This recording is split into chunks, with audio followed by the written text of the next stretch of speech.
What's up guys, Dazed here bringing you another Diablo 3 video. Today I'm going to be showing you the build that I use for key farming on Monster Power 5, what skills I'm currently using in this build, and the route that I take to farm the keys in Act 1. So let's get right into the skills. For my primary skill, I am using Fists of Thunder with Quickening just to generate additional spirit. For my secondary skill, I am using Wave of Light ruined with Wall of Light to increase the damage of the initial strike. In this build, Wave of Light is going to be our primary damage dealing skill. However, our primary skill that we are going to be using in this build is going to be Tempest Rush, ruined with Tailwind. This is to increase our movement speed. For this build, we want to never stop moving as fast as possible. We want to be constantly Tempest Rushing across the map just to kill the elites as quickly as possible, get our stacks, find the Key Warden, kill the Key Warden, exit the run. All the other skills are going to be here to support Tempest Rush and Wave of Light. So for our next skill, we're going to have Sweeping Wind with Inner Storm just to generate additional spirit. Our mantra is also going to be for spirit regeneration. I have it currently with Mantra of Healing. It's ruined with Circular Breathing, which is going to generate additional spirit. Our last skill we'll be using in this build is going to be Blinding Flash. This is ruined with Faith in the Light just to give us additional damage. We will not be using this as a defensive skill. Instead, we will be finding elite packs, popping Blinding Flash, spamming Wave of Light, getting that stack, moving on. All the passive skills for this build are going to be spirit generation. This is almost like an all-in build. Instead of using all of the spirit generation for damage dealing, we're going to be splitting it between moving across the map at all times and dealing damage whenever we run into elites. The first passive skill that I have is Chant of Resonance. It does increase the duration of all mantras by 7 minutes. However, the main thing we're going to be using it for is to get that 2 spirit every second.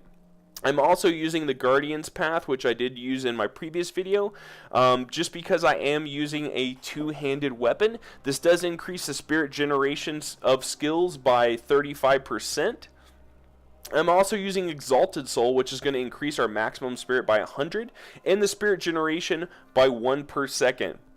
Now, one last interesting thing, I am using the Templar with this build, mainly for Inspire, which is going to increase our spirit generation by an additional 12%. With the 35% from the Guardian's Path, this is going to be giving us 47% spirit generation. A good way to tell how well this works is if you see me use Wave of Light, you'll be seeing I'm getting a moderate amount of spirit back. However, once I use all my passive skills, you will see that this is going to be going up even higher. Once I have Inner Storm at 3 stacks, this will even be going up higher. The point of this is so that I can Tempest Rush across the map without ever losing spirit. I want to maintain the spirit globe and never watch it drop as I'm Tempest Rushing. So let's get right into the build. Alright guys, we're going to begin the run here in the Warrior's Rest. You do want to start the route in the Festering Woods and choose either the Warrior's Rest or the Crypt of the Ancients just for that guaranteed elite spawn. In this situation I am beginning in the Warrior's Rest just because I had a teleport ready to go, which is going to shave a few seconds off of my overall time. Now when I kill the elite, I do see that set ring drop, which is pretty awesome, but I am trying to be as concise as possible, so I just pick the ring up and move along. When exiting the Warrior's Rest, you do want to make your way over to the Crypt of the Ancients. If you happen to be in the Crypt of the Ancients, you're going to want to make your way over to the Warrior's Rest across the map. I do run into an elite pack just north of the Warrior's Rest, so I'm able to get 2 stacks pretty early on. And I'm going to go ahead and kill the trash mobs to get my spirit regeneration going and make my way over to the crypts. Now along the way, I do spot this event, which is pretty lucky for me. I now will have 3 stacks before I even get to the crypt, which means that I'm going to be able to go straight from the Festering Woods to the Fields of Misery without stopping at another zone to get an additional stack. This event does take a little bit of time to complete, but it's definitely worth it if you're going to get your 4th stack before you go to the fields. Even though this event is probably going to take me about 15 to 30 seconds, it's definitely worth it as opposed to going to the cemetery, entering a crypt, and trying to find elite within 20 seconds, exiting the crypt, and making my way over to the fields. So I'm just waiting for this pesky ghost to appear so I can finish the event. I am able to kill him and move on to the crypts.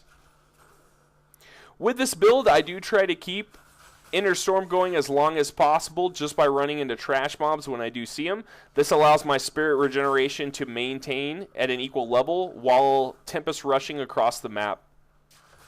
So I'm able to enter the Crypt of the Ancients pretty quickly. I'm still about under 2 minutes on the run. I do grab a fleeting shrine, which is fantastic for these type of runs. I pop blinding flash on the elite, focus him down as quickly as possible with wave of light. Now I'm ready to exit the run.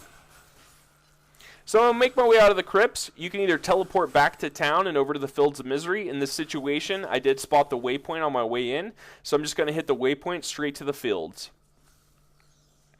Upon entering the fields, your primary goal here is going to be the Key Warden. If you run into an elite pack with 4 stacks, it's obviously going to be something that you're going to need along the way, but it's definitely my primary focus to find the Key Warden. Even if I have 4 stacks, I'll make a mental note of where he is on the map, try to find an elite and make my way back. I'm pretty lucky here by running into elite right off of the bat, so I have my 5 stacks and I'm ready to find the Key Warden. Upon exiting the elite pack, I do run into the Key Warden almost immediately. It appears that luck has been a reoccurring theme in this video, so hopefully I'll be lucky enough to see that key drop. And I do, which is pretty awesome. Thank you guys so much for watching the video. Please leave me any comments below on future content you would like to see, any questions or suggestions you might have for me. Well, that's going to be it for me. Good luck, guys, and happy hunting.